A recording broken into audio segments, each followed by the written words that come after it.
guys. Welcome back from a fantastic match there, seeing a flagship Balgorn fielded very close at the beginning between PolarBears and VYDRA Relolded until the Bal got on top of the Navy Scorp, loaded conflag, got it neutered out and did some damage. Again, we saw a T1 Logi there in the, I believe it was an Augur from the VYDRA Relolded team.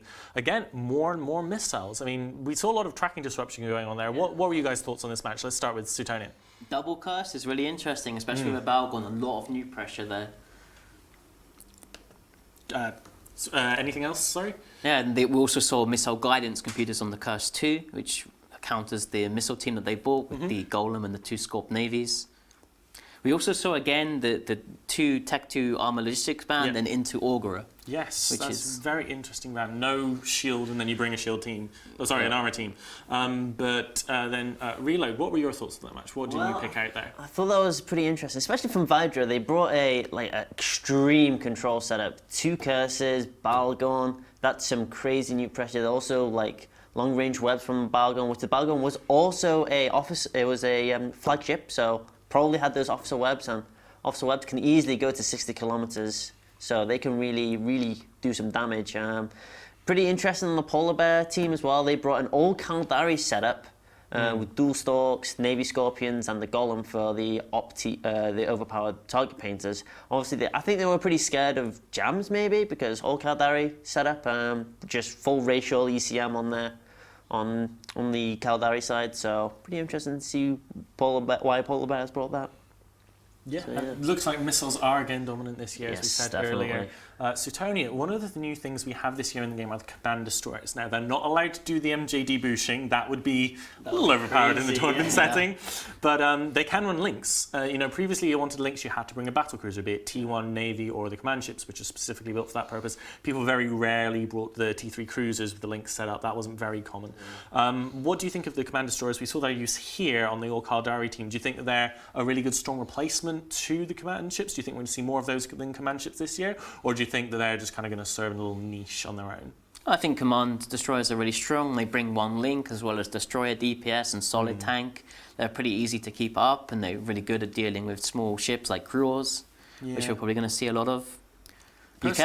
Sorry, go ahead. You can run 2 links on them, but you have to run a very vulnerable setup that can't really be on the front lines, and you can't really get much DPS out of them if you do run the 2 link setup. Yeah.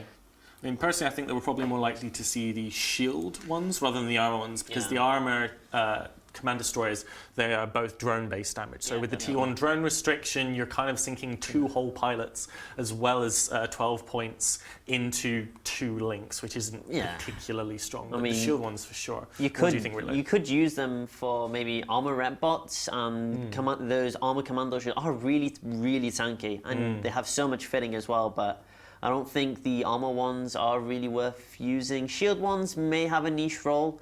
Personally, I don't think they're like a good combat alternative to command cruisers. I think, again, they're more of a niche role.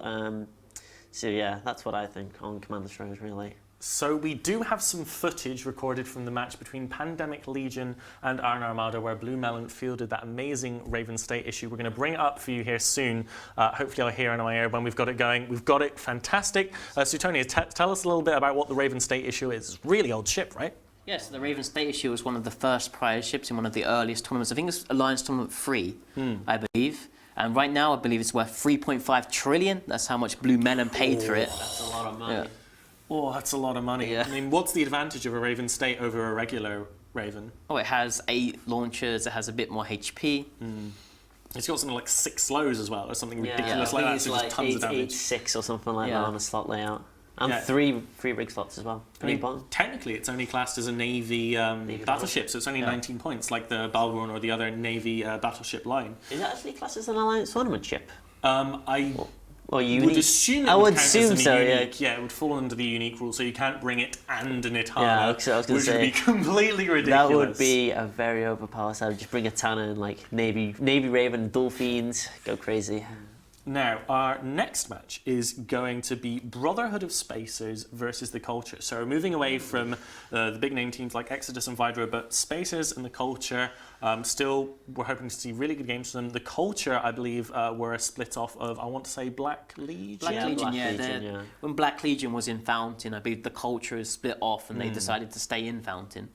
Yeah, so they're up against Brotherhood of Spacers, which is a great alliance name. Neither team, particular tournament heavyweights that we've seen before, not big names, but it's really exciting to see what new pilots and fresh faces can bring to the tournament in terms of setups.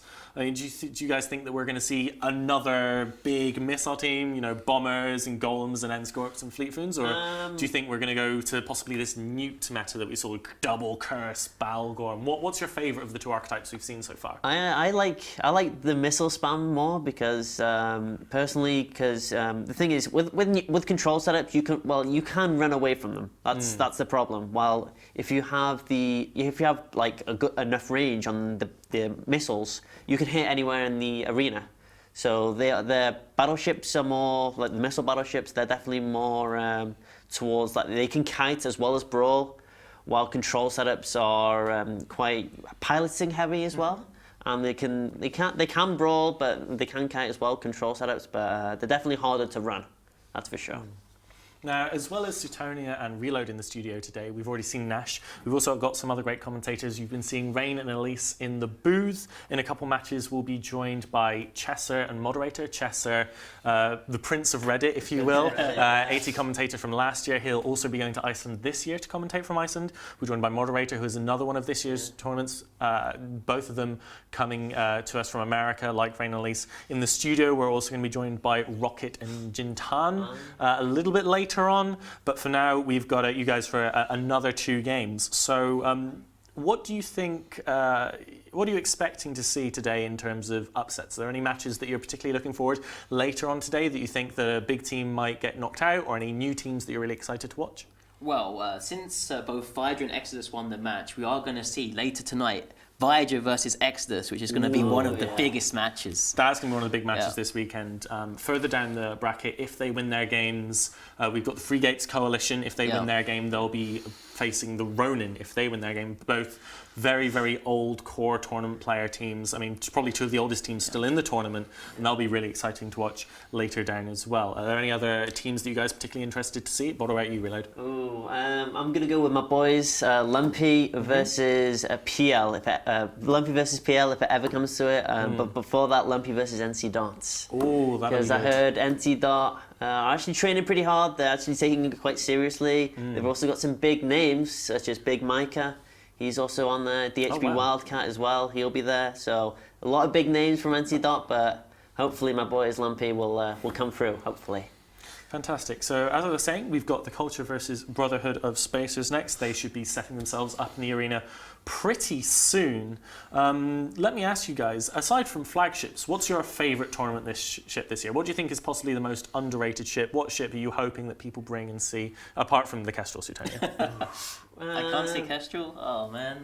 I would kind of say Sleipnir. We haven't seen a good Sleipnir rush in a while. I guess a successful one anyway, just a good old Minmatar rush setup. I mean, that's still, I think that's still strong. Yeah, I mean, against these like missile-based setups, they can just brawl in, and they'll apply a lot more DPS as well if they're at 0. If they're at 0, that's the problem with Minmatar rush, is that you have to brawl in. Or with these missile-based setups, they can just be like, I can do damage anywhere in the arena. But I want the Sleipnir to come back, bring back Sleipnir's. Sleipnir's 2K16 from Reload. Suetonia, what about you, mate? I really like classic control setups with dance in them, mostly because I can make terrible pickup lines about making people dance. Oh boy. You have to bring some of those out on the stream later. Suetonia, let me ask you, we've seen a lot of missile teams. What are the things you have to be aware of in a missile team? What can go wrong for a missile team? What are the strengths of a missile team? What elements of the match do you have to be very aware of and control when you bring a very missile-heavy setup with bombers, with your golems, with your Navy Scorps? So missiles, they always hit, but they have application issues. They don't always apply the full damage. That's why we're seeing Vigils, or we're seeing Hyenas, we're also seeing, to a lesser extent, Cruels, is to make sure those missile ships apply the damage. When you bring a lot of torpedoes, a lot of battleship weapons, if that Vigil gets killed, suddenly you lose 30% of your setup's potential DPS output on a logistic cruiser, for example. Oh, yeah. Which is huge. You also can sometimes run into problems when you're dealing with like reactive armor hardeners as well. They're pretty good to counter to some missile teams, like rapid, heavy, and light missiles especially, because the reactive armor hardeners, they keep going as they're taking damage. They go really high, up to 60% to one specific resist. And a lot of problems rapid lights have, especially when you have one Bargis left alive, is that it's normally only going to be doing one damage type, and then the reactive armor hardener is going to go straight up to that. In Reload, we have these rapid launchers. We've got rapid light missiles, we've got rapid heavy launchers. What's the difference between those and your cruise launchers or your torpedo launchers, and what are the advantages and disadvantages against bringing them? I know Suetonius is not a fan of rapid lights, so I'll leave him out of this one. So the difference between rapid heavies, rapid lights, and cruise and torpedoes is that cruise missiles and torpedoes, they have application issues. They don't really apply much damage to anything really cruiser and below, especially armor cruisers, because obviously they're 6 a bit lower, while rapid heavies and rapid lights can apply their damage with relative ease, maybe like with 1 or 2 bonus TPs they can just apply perfectly, while cruise and torpedoes need that little extra oomph. But the thing is, with the disadvantage for rapid heavies and rapid lights, they do a lot of upfront DPS, but obviously you have a 35-second reload, so you have to be really tactical on when you need to reload, what ammo you need to change, just things like that. While cruisers and torpedoes, they do consistent damage all the time. You will never have like a reload type of delay on cruise and torpedoes, while rapid heavies, you can just be sitting there like, oh, it's 35 seconds, I can't do any damage, I have to run away. So that's probably the advantages, disadvantages on both missile systems. So, yeah. Okay, thank you very much for that really in-depth look. We are having a little delay. The teams aren't yet in the system. There's something going on. We're not sure what it is. We don't really have any control of it. So we're going to go to a very quick ad break, but we will be back soon with the third game of Alliance Tournament 14.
Eve, the only thing worth more than ISK is trust.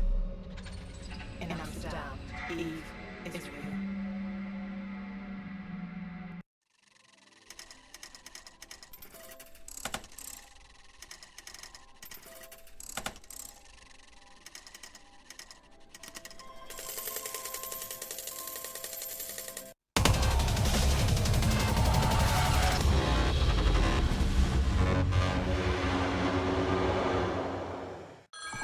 Just made me drop my fuck.